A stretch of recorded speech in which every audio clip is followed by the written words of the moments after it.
What's up to my three viewers? Welcome to another episode of Everything Geography.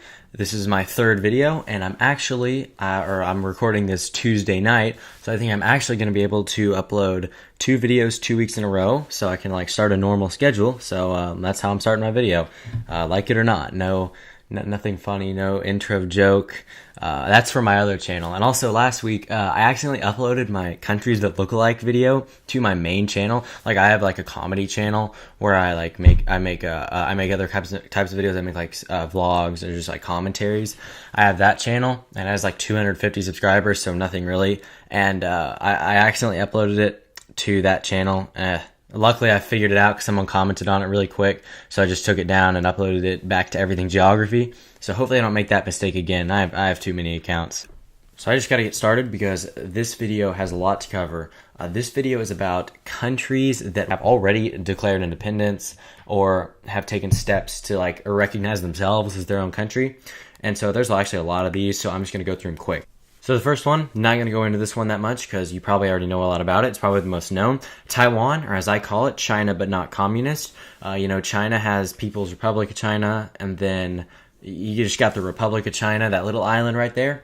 And both claim to be the main China. But pretty much everyone just says that the People's Republic of China, the communist one that has a billion people, pretty much everyone will say that that's it. And the UN kicked out Taiwan.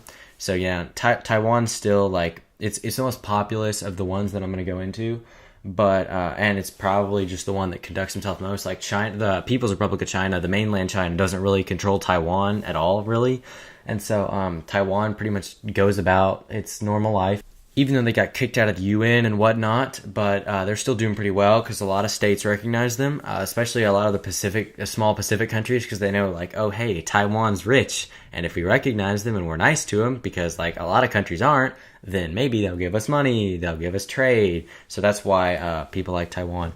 Now the second one is another widely recognized one. I have these two in a special category of two ones that I consider to be countries, even though they're not completely recognized, not in the UN. This one's Kosovo, the breakaway region of Serbia that declared independence only 2 years, less than 2 years actually, after Serbia even became a country. It used to be Serbia and Montenegro until 10 years ago. So that was actually in my lifetime.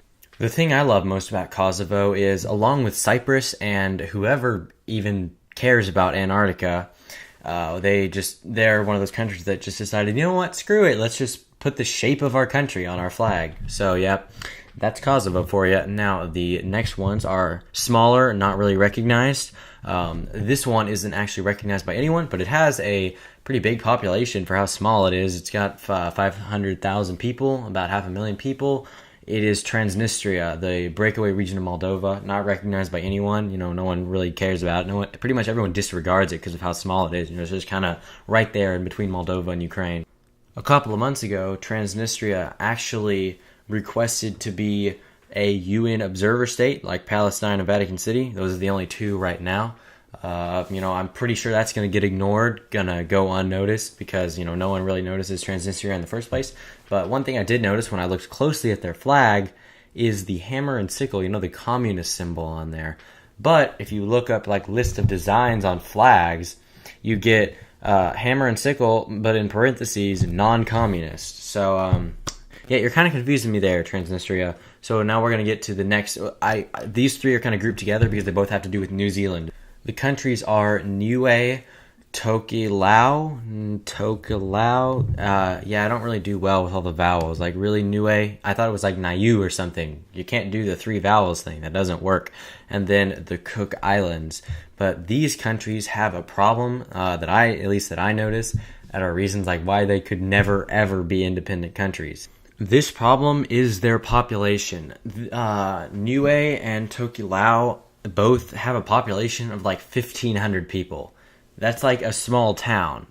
I've been to towns that had 2,000 people, and I thought that was small. You can't have an entire country with less than 2,000 people, except Vatican City, but that's an exception. And then the smallest I believe it's Tuvalu or Nauru. They both have like 10,000 people, but I kind of draw the line there. 2,000 people. And then the Cook Islands has 17,000 people, which is about the population of Palau, but still just not enough to become countries. And they're considered to be in free association with New Zealand, which is kind of confusing to me because like Palau and the Marshall Islands are in free association with the U.S., but they're completely sovereign countries.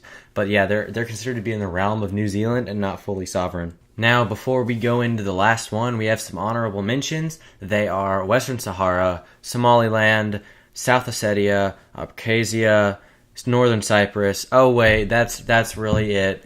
Western Sahara, I don't know who that's recognized by.